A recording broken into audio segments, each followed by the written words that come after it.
The question is that how will we know that the Pekidah happened?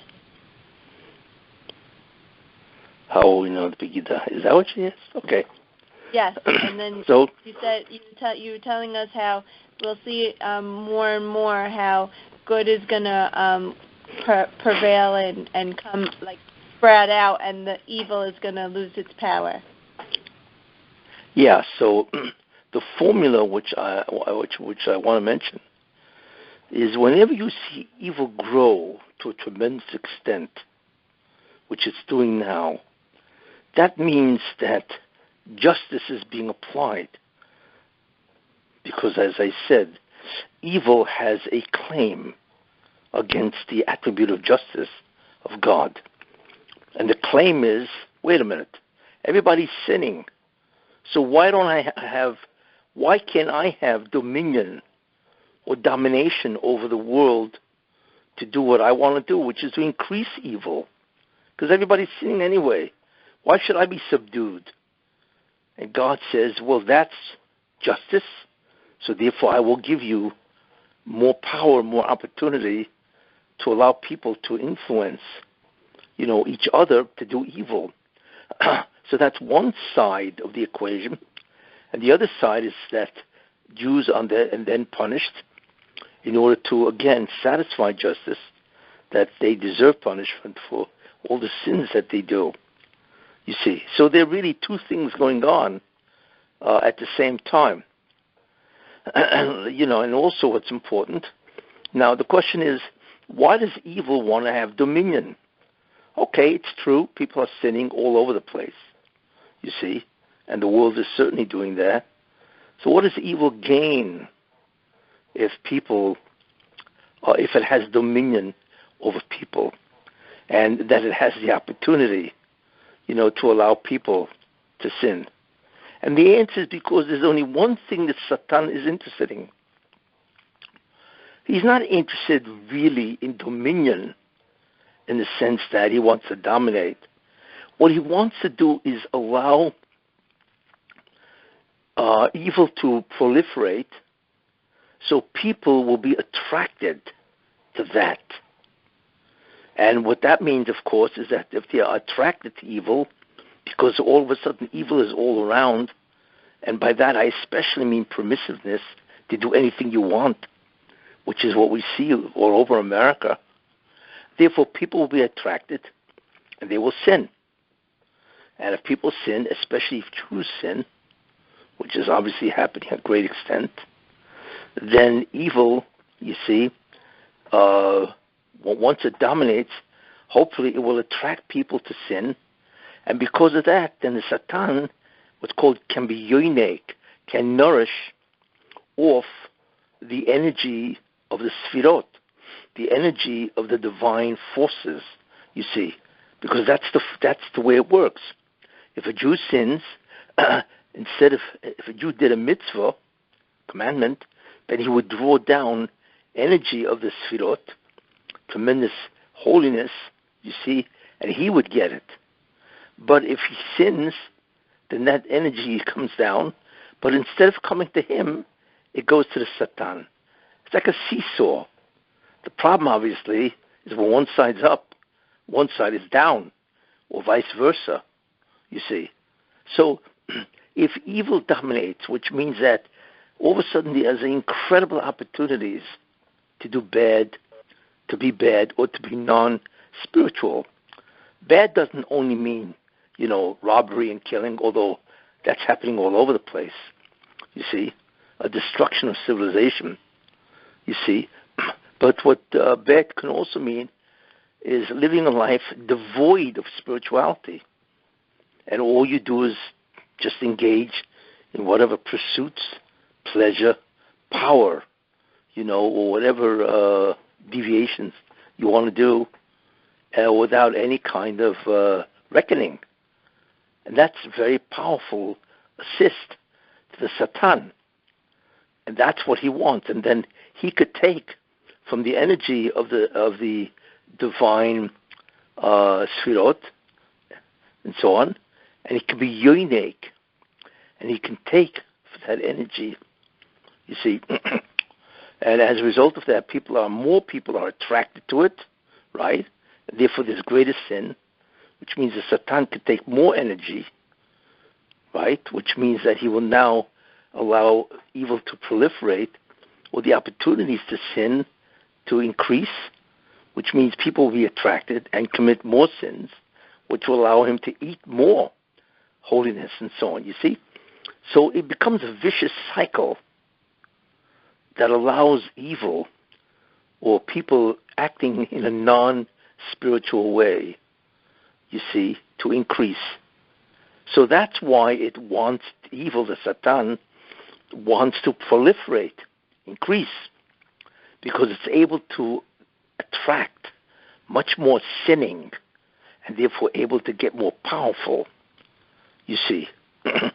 And we see that the truth is, we see this throughout history, that this is really, in many ways, what occurs, you see.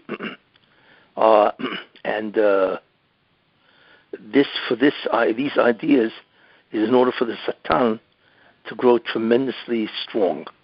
It's a very important formula to understand.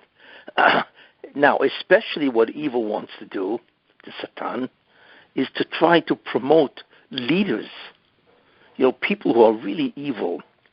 The evil doesn't mean only to destroy and damage. It also means to make people much more in tune with the physical or the non-spiritual.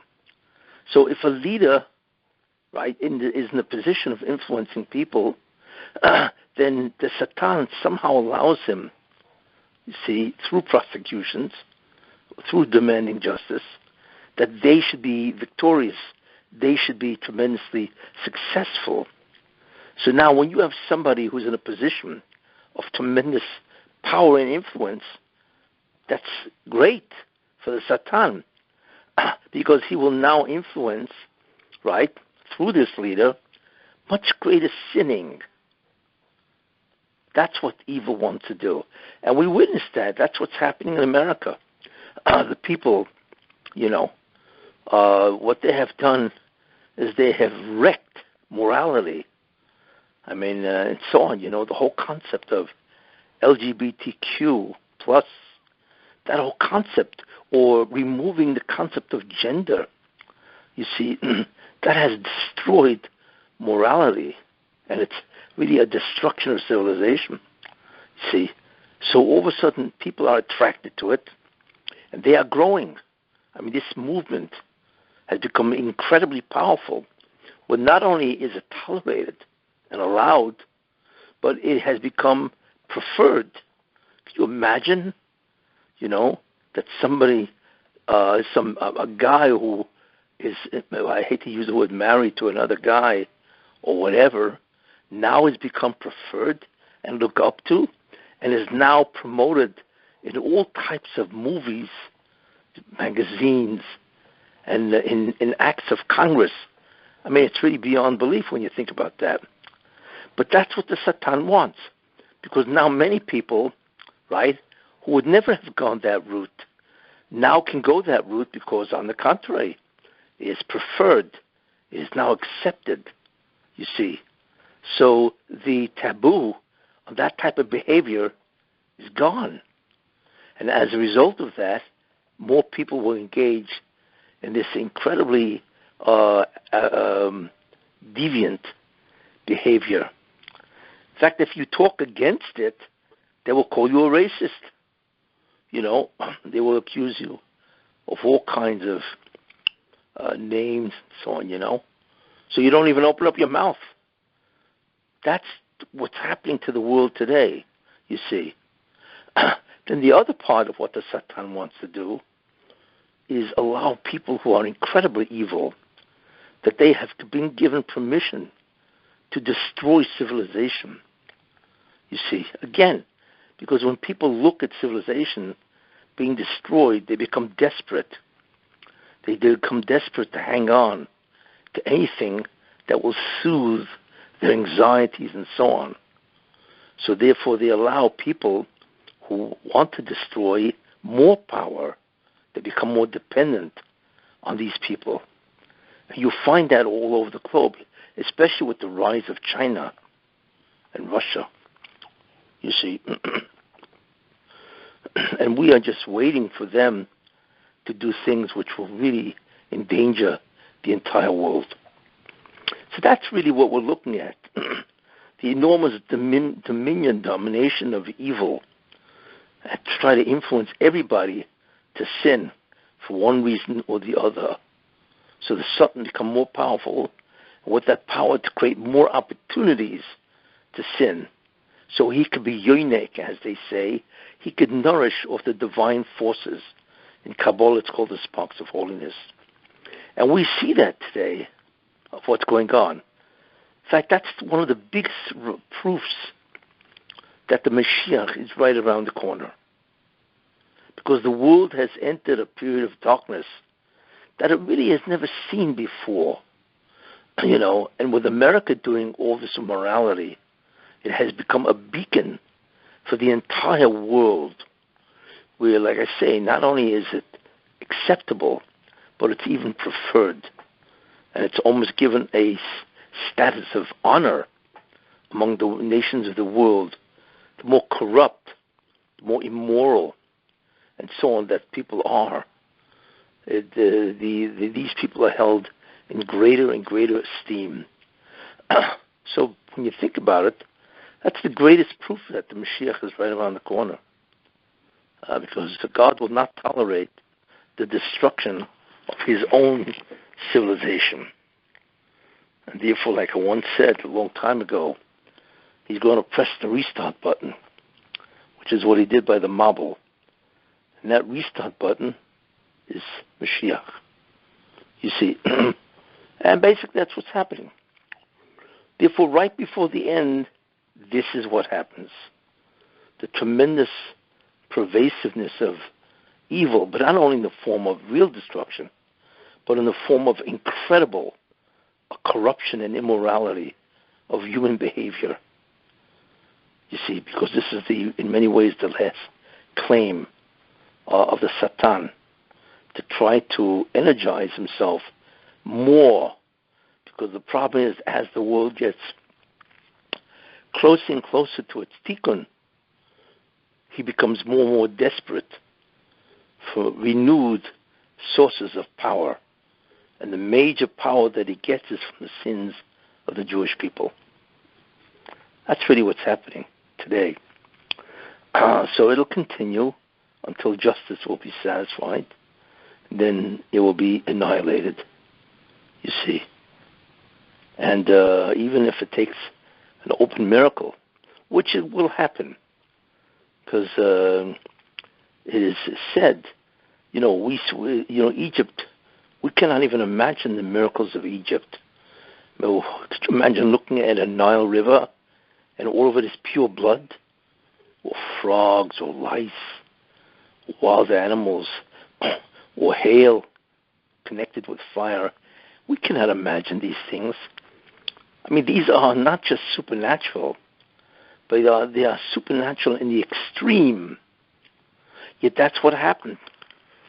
Can you imagine looking at that? And then, of course, the ultimate, with the entire Yam Suf split. Imagine that, which is incredible. Watching a large bed of water, splitting. So this will pale in comparison to the Nisim of the Geula Asidah. This will be, minuscule in comparison to the redemption and the ultimate end of time, when the miracles will far surpass the miracles of Egypt, you see. But in any case, so far this is what's happening. So all of this has been predicted, you see, and obviously it hasn't ended, and it will continue until it has no more claim on justice. Any case. Okay, any questions on this part? Yeah, so last week we were going according to the parasha, and we were saying how Yosef gets released from prison, and he goes from being in jail to going straight into being a viceroy, and God willing, that's a sign that maybe this weekend Mashiach ben Yosef would get out of its klipa. Yes. But now, the parasha that's coming up, doesn't it have that famous line, V'lo yachol lehitapek? And don't we have that a correlation? We say that, like with Hashem, that he can't hold it in anymore, and he just wants to bring the redemption? Yes. In many ways, that is Merames. I mean, Yosef clearly is the Mashiach ben Yosef. That's who he really is. So what will happen in the end of time is Yosef that represents Mashiach ben Yosef. You see, that the time will come where the world doesn't really deserve the redemption. You see, it's almost there, but it doesn't really deserve the redemption. So what will happen is that the Revolution, what he will do, and that's what it means, that, for 1 second, I will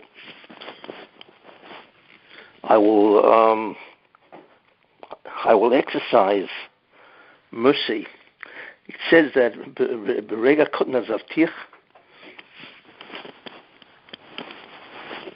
that for 1 second I will abandon you, but for tremendous mercy I will gather you. It says that. See, what does that mean? What it means is that there will come a time when we are very close, but not close enough. So what's going to happen is that God himself will decide that I'm not waiting for justice. I'm now going to bend justice and bring the redemption. That's a very interesting concept. What's important to remember with this type of idea, you see, is that ultimately speaking, God is not bound by any form of justice. That is a very important concept. You see, if he wants, he can end everything in an instant of time, whether the world has realized the concept of justice. In other words, whether the Jews are deserving or not, doesn't really make a difference. He just suspends it and abandons it, and he does what he wants to do. Because remember, ultimately speaking, God is the boss, and he does what he wants to do, and he could suspend justice. So in the end of time, the pasuk that you bring it down is really a revelation. It's a secret. You see, that we think, well, justice has to be totally satisfied. But that would mean that it may take, therefore, another couple of years, you see, or whatever time it takes. So what that pasuk means is that the Mashiach ben Yosef, who of course is the agent of God, that he will respond to God's midah, his behavior of what? Where it says that for 1 second I will abandon you, but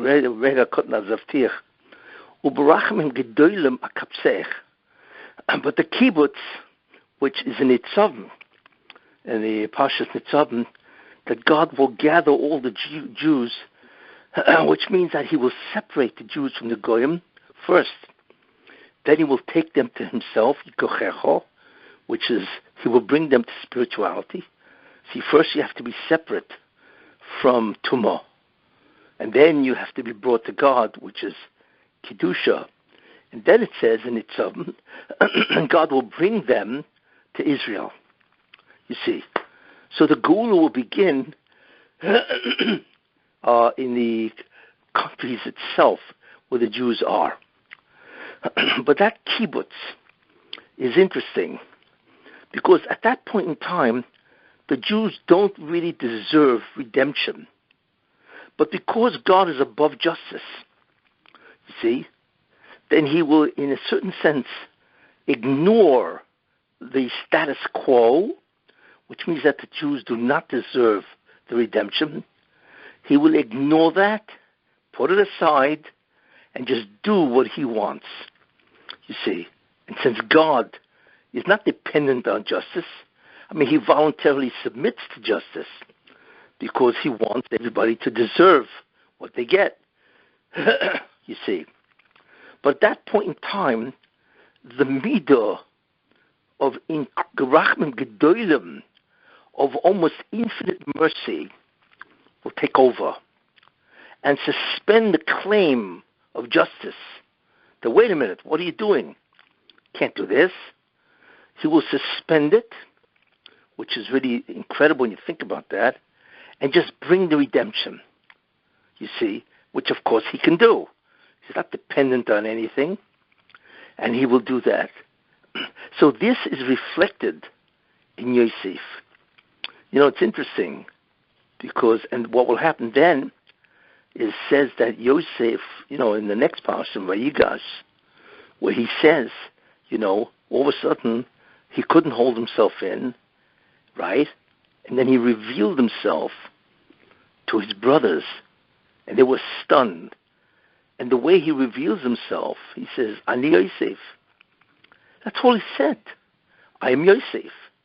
And they were stunned. That is the forerunner of Mashiach ben Yosef.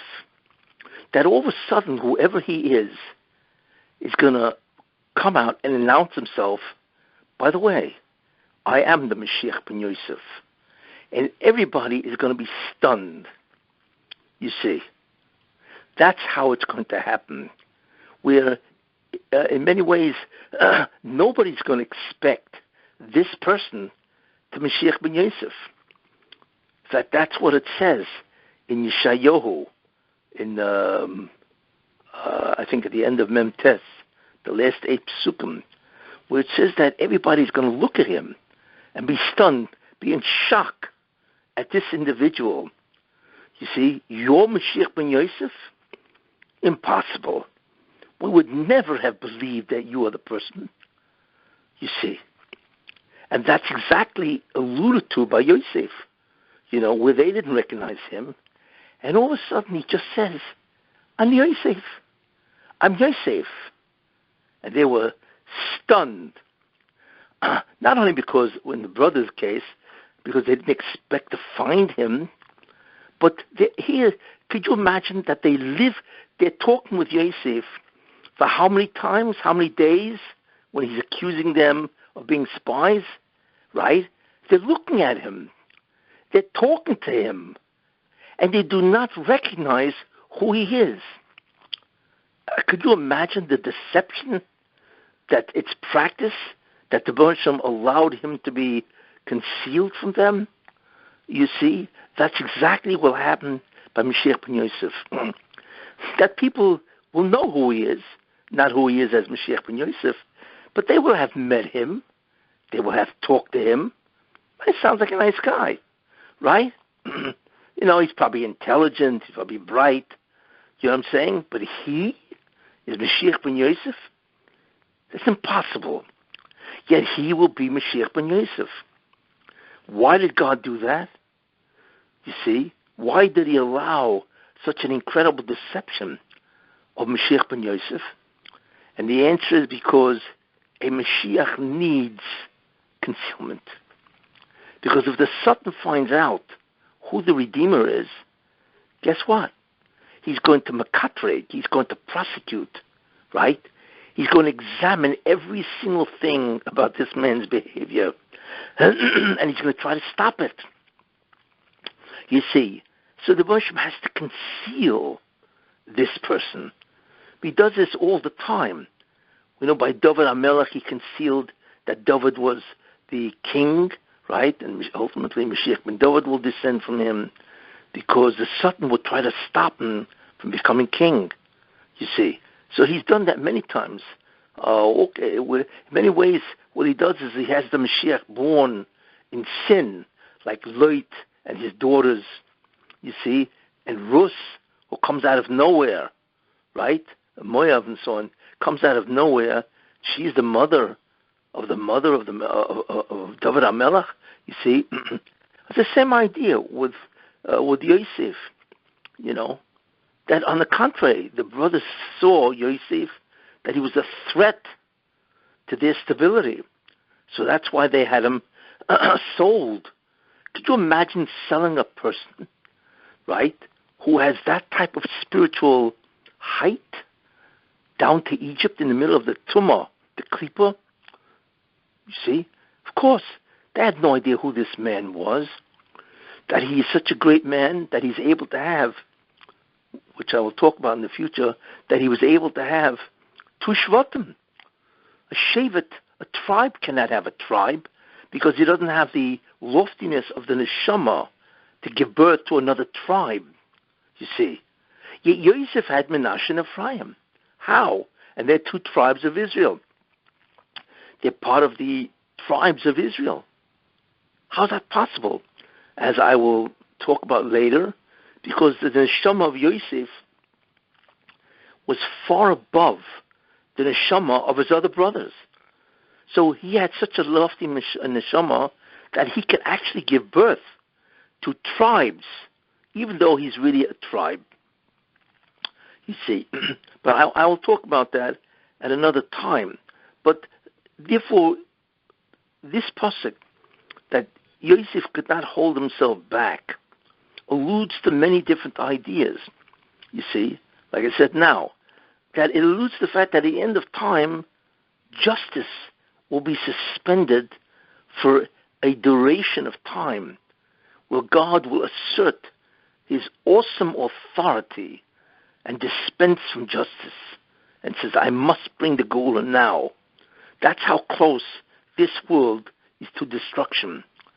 Not only from threats and so on, and World War III or whatever, you see, but also the destruction because of the unbelievable amount of tumah and corruption that is rampant through the entire world, you see.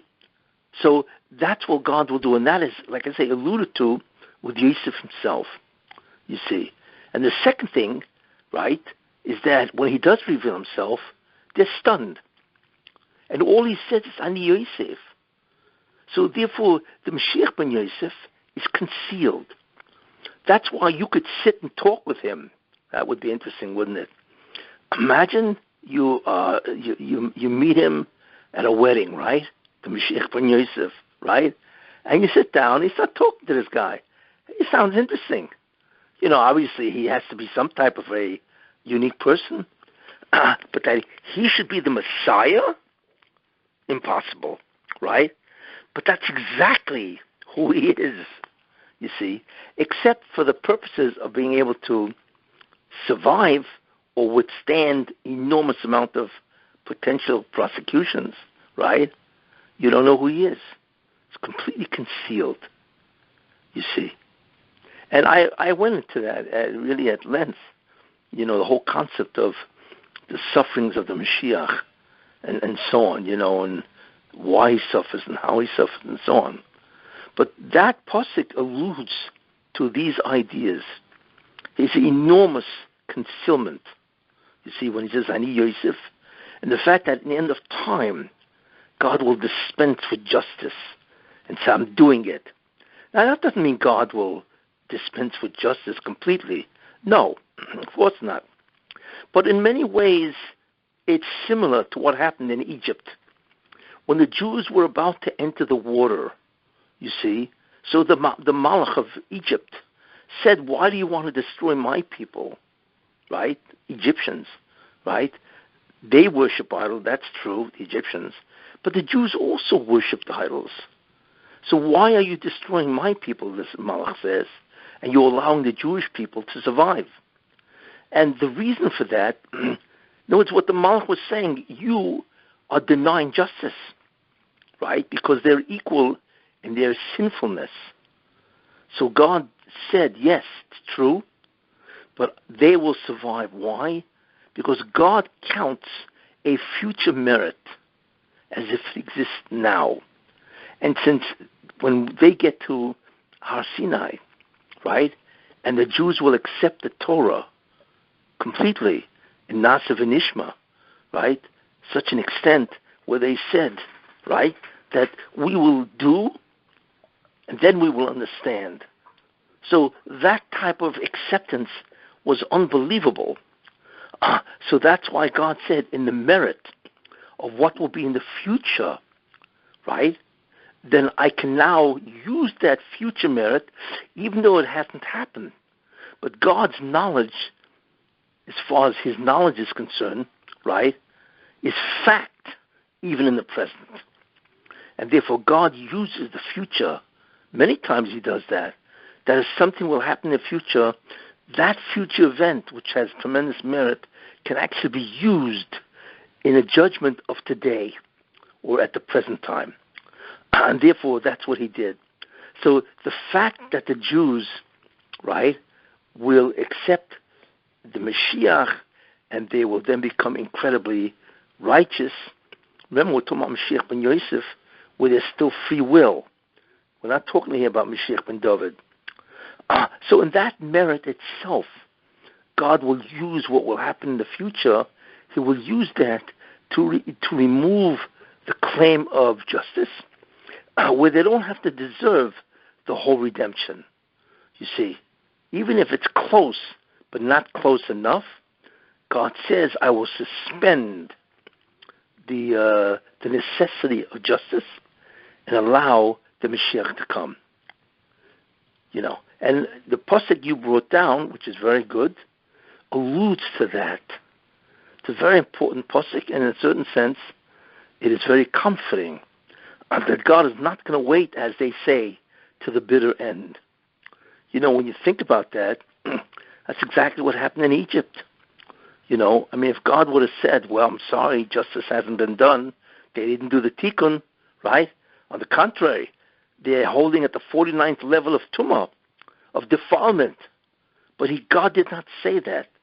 God said, I want to rescue them, right? I want to stop them from going into the 50th gate of contamination and sin and so on. You see? So what he did is he suspended justice. Because justice doesn't demand, right, that he save them. You know, they determined they want to sin. Fine.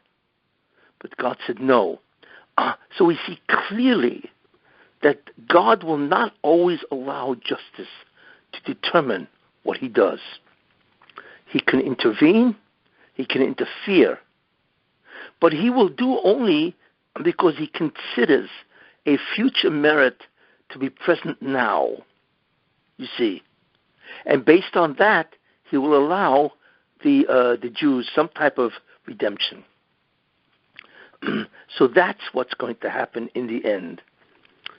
So we don't have to wait until the bitter end, as they say, where, you know, justice will be completely satisfied. No. And that is alluded to in Barachim Gedolim, in incredible mercy. It doesn't say in mercy, but with great mercy, you see. And great mercy is a suspension of justice, even if they don't deserve the suspension, you see. So that's what that pasuk really foretells, you see, in terms of what will happen. But look, when the time comes, it will happen, you know, like I say, you know. And as a result of that, the Jews will be redeemed, you see. And what's interesting, and not only will they be redeemed, but what's unheard of is that God will go into the Krippah, into the nations of the world, and redeem the Jews. You see? He's not going to redeem them, you know, send them to Israel and then provide the Mashiach ben Yosef. No. He's going to have Mashiach ben Yosef, right, deal with the Umas Ha'olam. And that is really what his job is to deal with the nations of the world itself. And as a result of that, you see, when he deals with those nations, he will vanquish them.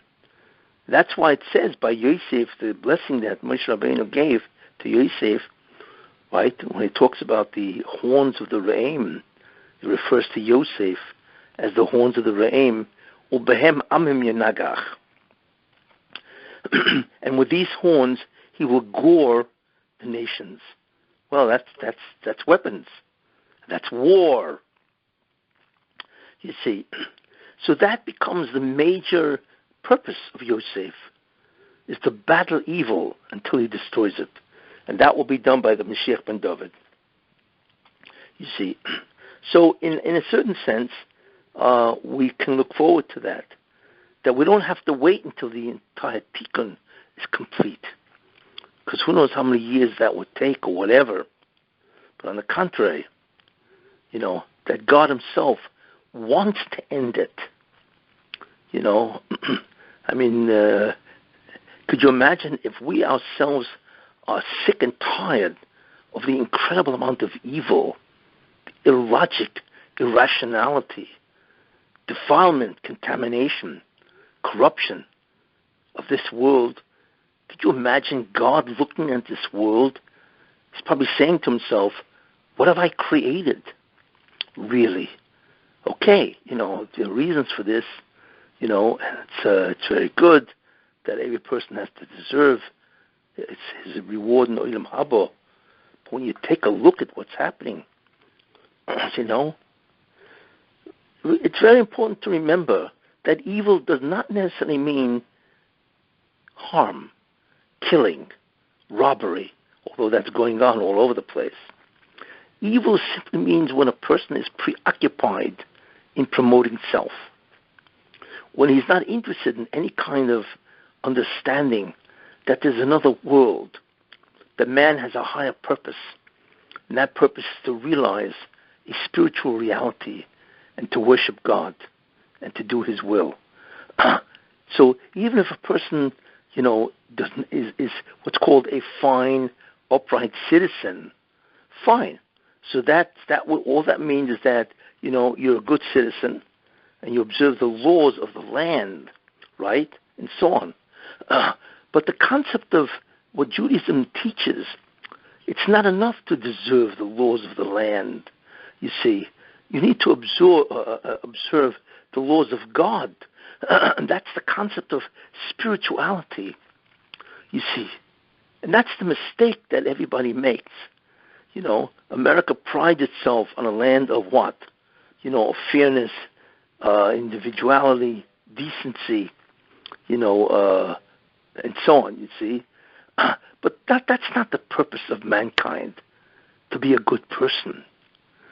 The purpose of mankind, certainly the Jewish people, is to be a person who is holy, righteous. That's the purpose, you see, and spiritual. And of course, within that context, of course you're a good person. But so therefore, evil does not mean, robbery and murder and all kinds of, harmful behavior. But to engage in behavior which is not spiritual, not to recognize that there's a God, that he has a higher purpose for man, and to engage in promoting self, pleasure, power, you see, what do you call materialism, and so on.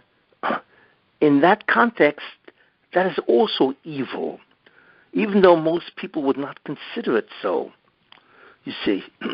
So that's what I'm telling you is a very important distinction, that the standards of Judaism is much different than the standards of civilization or the standards of democracy or whatever.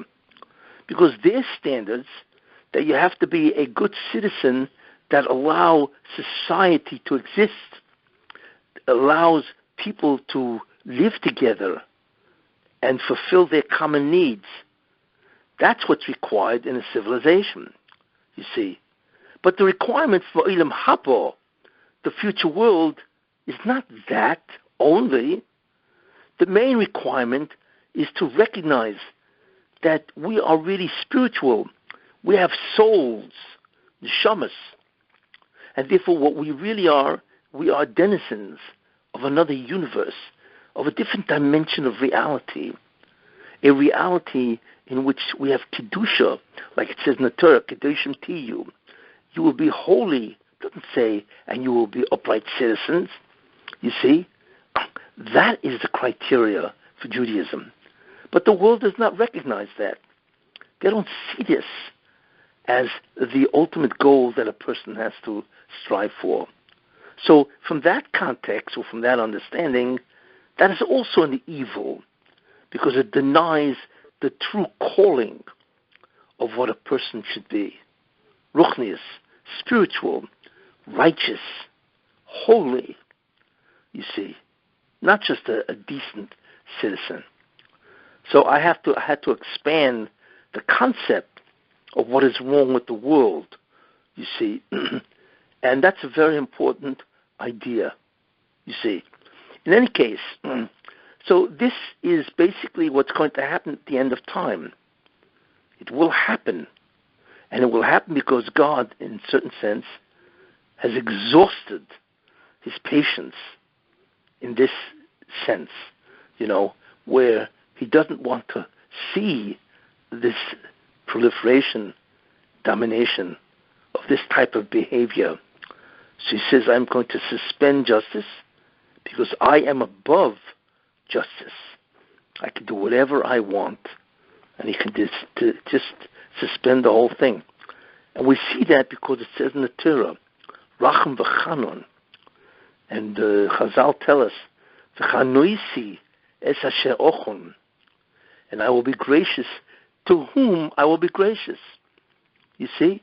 V'richamti, and I will be merciful, asher arachem, to whom I will be merciful. What does that mean? It sounds like double talk.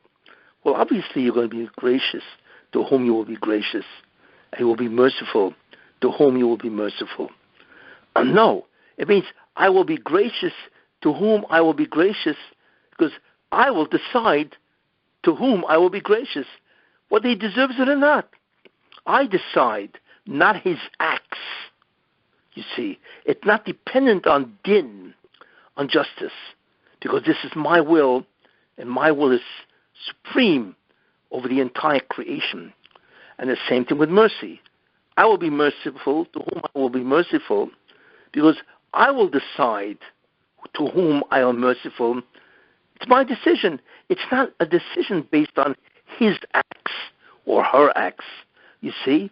It's a very important concept that in the end God says suspend the entire business and just do what he wants. And there is nothing to oppose him. Nothing. Like the Rosham says, in the Hazinu, I kill, I cure, I heal, you see. V'ein mi yodi matzol. And from my hand, there's no rescue. There's nobody there that can oppose me and say, wait a minute, what are you doing? I'm stopping you. It doesn't exist. As it says, ein koyach acher. There is no opposition to God at all. Not even a thread, a shred of opposition, including justice, including the statements or the accusations or the claims of the Satan. Doesn't make a difference. God just moves them aside and does exactly what he does. And this is a central idea of the Geula, of the redemption, where God will decide enough is enough. I'm ending it now, even if they haven't completely fulfilled their mission. I'm ending it. Ultimately, they will fulfill, but I'm ending it now. We have to hope that that moment is here, and like I said, that pasuk where he couldn't hold himself back, Yosef could not hold himself back, and he had to tell his brothers, I'm the guy. I'm Mashiach ben Yosef. You see, that is a tremendous secret which will happen in the end of time. That's what the Mashiach ben Yosef is going to say. He's going to come out, and all of a sudden, however he does this, we don't know, right? But he's going to say, I am the Messiah, Mashiach ben Yosef. And of course, they're all going to look at them and say, what? I just had a discussion with you at some wedding which we met. I could never believe you're the guy. And there are reasons for that. because the problems that he has, his handicaps, are so obvious that nobody could imagine that this guy could be a Mashiach, a Messiah, you see. But in any case, that's what he will say, and once he does that, he will be revealed, just like Yosef. But it's interesting, when Yosef said, "Ani Yosef," he wasn't just telling them, by the way, I'm Yosef, some guy in the street. No, he's Yosef, the Grand Vizier of Egypt, the second most powerful man of Egypt, which at that point in time was the greatest nation in the world. Same thing. When the Mashiach ben Yosef does say that, he will be the greatest person at that point in time of the Jewish people. In fact, he will be the greatest person on the planet, because at that point in time, he will be freed. You see? So that's basically what's going to happen.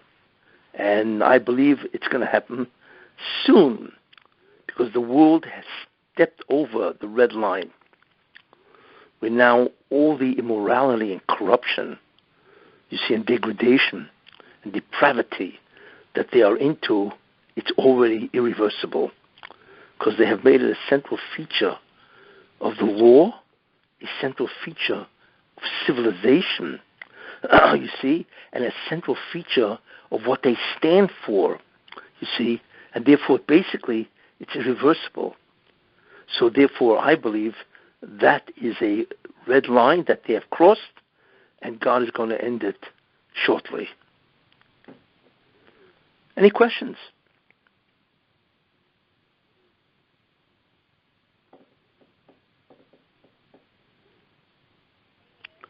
No questions? Anyone have questions? Rabbi. How will we know that Hashem is ending it, and what will make us see that things are starting to come to an end? Well, the mere appearance of Mashiach ben Yosef is the end. No, that I know, but before he appears. Before he appears, the evil will grow to such an extent where it's just incredible. You see, just absolutely incredible. And the evil, like I say, is two parts. There are two types of evil. There's a domination in terms of the world of evil that wants to destroy the world. That's what China basically wants to do. They develop all these hypersonic missiles. For who? They're not interested in the war with Bolivia. It's obviously to dominate the world. And the second aspect of evil is the incredible tumult of civilization, where mankind has now decided that they want to remove God totally from the acts of man. And that's really what the progressives want to do. They want to dominate America completely. They want to throw God out, because that's really what they want. Want to get rid of religion, all religion, you see, and they want to take over and dominate. It's exactly what the Communist Party is, because that's really who they are. When the world will have reached that stage, that God will step in and say, enough is enough, and I'm going to stop it now. Even though, right, evil perhaps still has a claim, because people are still sinning. So we're very close to that when you think about it,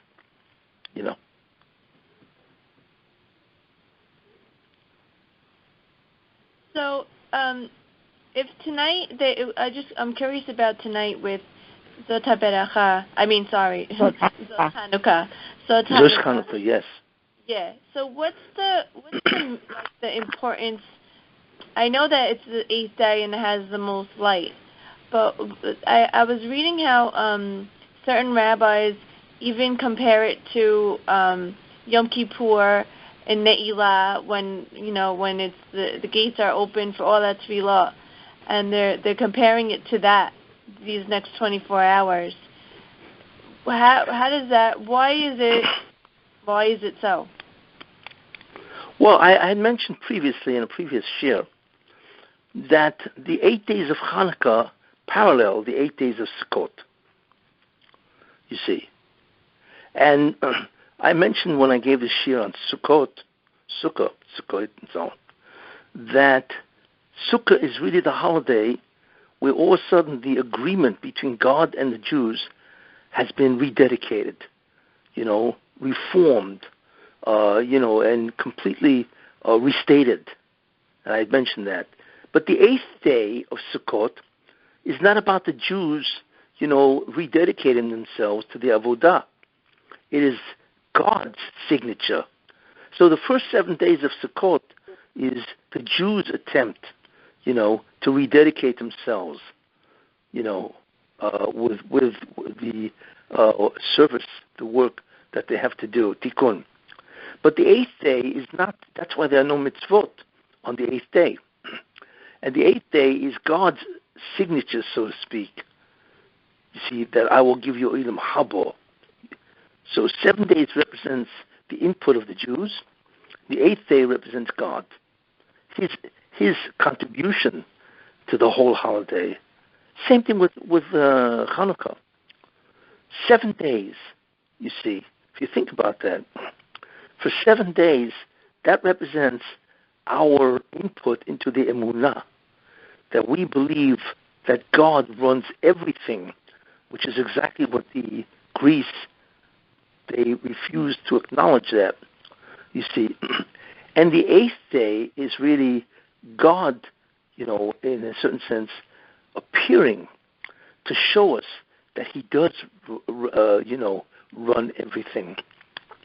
So in that sense, this Hanukkah is the greatest day because it's God's revelation of who he really is in response to our input, our sacrifice of the first 7.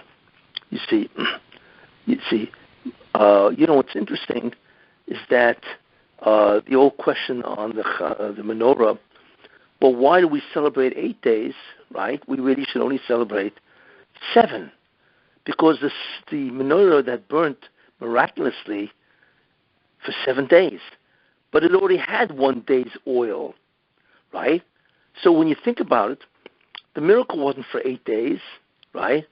The miracle was only for 7 days. That was the miracle, because it shouldn't have burnt for 7 days.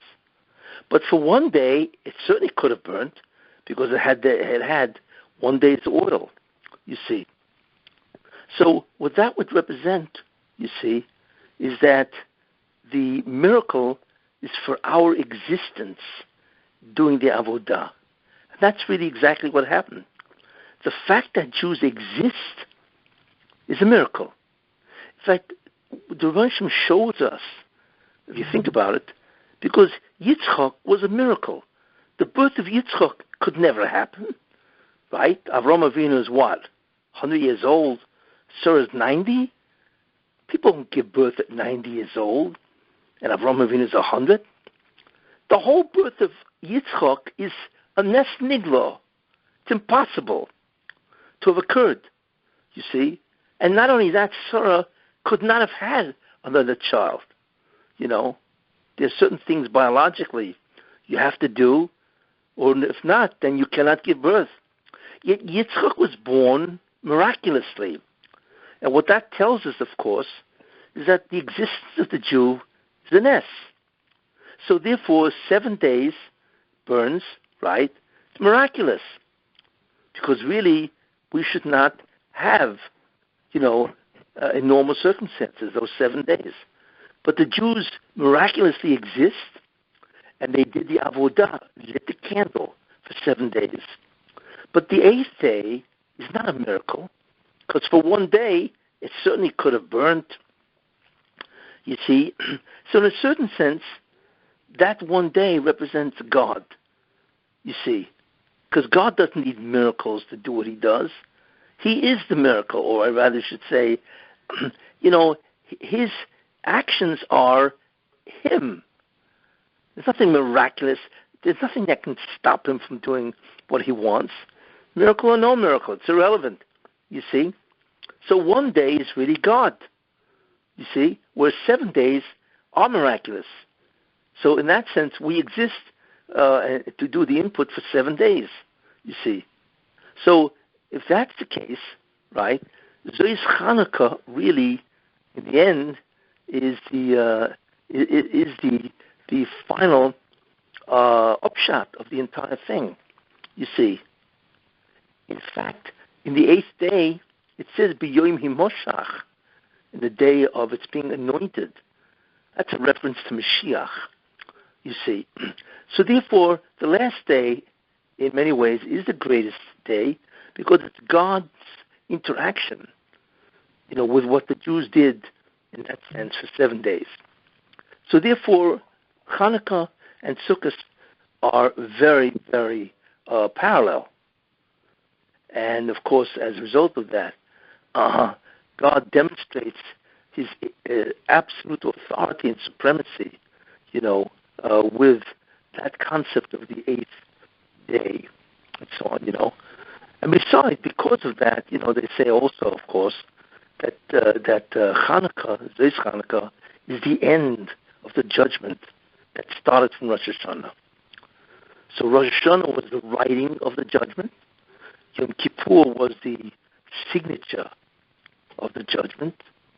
Hoshana Rabbah was the seal of the judgment. That happens on Hoshana Rabbah. But you still have to have the delivery. So Hanukkah ends the delivery. And those are the 4 different times, the whole concept of justice and so on, So Hanukkah, therefore, represents the end in terms of the judgment, and now the whatever the judgment is will be actualized throughout the entire year. So Hanukkah, in many ways, is an incredible time to pray for whatever you want to happen. You see. So technically, if let's say in the books this year, Hashem said, you know what, I'm going to bring the Mashiach. Technically speaking, he couldn't bring it yet because the final deliverance is not till tomorrow. Yes, that's right. Although obviously the Moshe can do whatever he wants. Right. Some things can be delivered. Don't need a delivery, in that sense, So today is a very auspicious day. By the way, it's also according to some people, the Yortzeit of Avram Avinu. He died today. Some people hold it was earlier, but there are people that hold that today was his anniversary, that Yortzeit and so on, So I wanted to actually ask you something about that. So if Avraham Avinu's Yortzeit is on Rosh Chodesh Tevet, is there a reason, because the energy now is supposed to be shifted onto Esav because it's their month, is that why, is there a specific reason that, Abraham passes away on that same day of that shift of energy so that his merit could help us? Yeah, there's no question that is true. I mean, if you think about that, what is the greatest representation of evil? And the answer to that is Esav.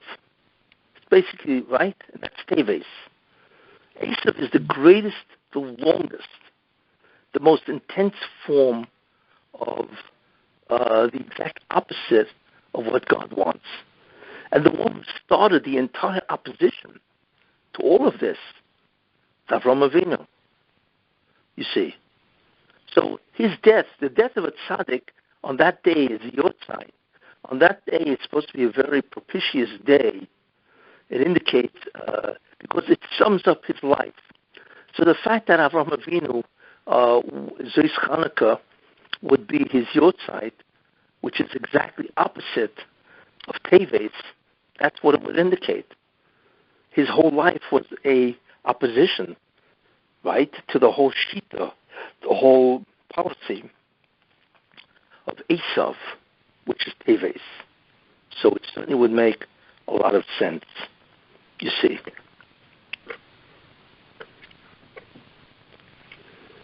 Okay. Anything else? Overall, Rabbi, this holiday with the light that we got from the Or HaGanuz from Hanukkah, what was your feeling place now that we're almost commencing overall? Well, in light of everything that's happening, I really have a very good feeling. I think yesterday was very significant. Shabbos, like I mentioned, there are 7 things that happened on Shabbos, which is really incredible. Like I said, it was Shabbos, the holiness of Shabbos, and then it was Parshas Miketz, where Mashiach ben Yosef, or Yosef, is released from his prison, and he's appointed to be the Grand Vizier. Then it was Shabbos Hanukkah, it's Rosh Chodesh, it's Teves, and I mentioned that if it's parallel to Sukkot, it's the Ushpizin of Yosef, you see. And like I mentioned, the total eclipse of the sun happened yesterday. So whoever heard a day that has so many symbolic references to holiness? It's like, I've never seen so many all converge on one day. So I think it was really very good, And I'm hoping, it's what happens is significant. However, it will be revealed later on. Okay. Anyway, enjoy. Thank you, However Rabbi. you enjoy Hanukkah.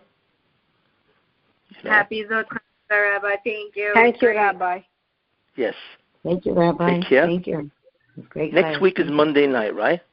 Yes. I'll go back to Monday. Hold on, Rachel has a question, but you have to talk louder, Rachel. He can't hear you. Who's on the phone? Wait. Start again. Go. When the Mashiach comes, doesn't he Kessin Amy asked the Mashiach. She wants to know. Yes. If, what does the Mashiach have to come on the first night of Passover? Is there somewhere that it says that it has to be that night? You have to remember there are different stages in the redemption, right? That means when the Chazal, the rabbis tell us that we were redeemed in Nisan, and in the future we will be redeemed. So the question you have to ask yourself, which stage? Is it the beginning, right? Or is it the appearance, is it the victory of Ben Yosef over all the nations of the world? Or is it the entry of Mashiach ben David? You see?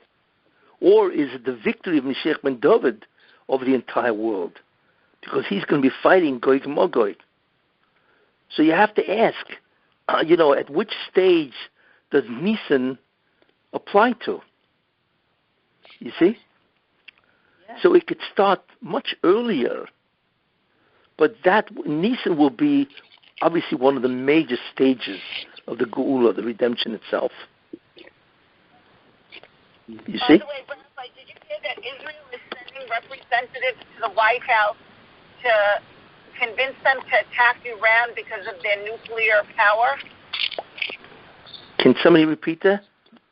Did you hear that Israel is sending representatives to the White House to convince them to attack Iran because they have nuclear power? No, but I don't believe that Biden will do anything. I read it today. And like I say, based on the Midrash, the Yalkut Shemaini, it sounds like they will actively do something or attempt to do something. It sounds like that. I mean, the Russian can stop it, but it does sound like they will achieve a nuclear capability.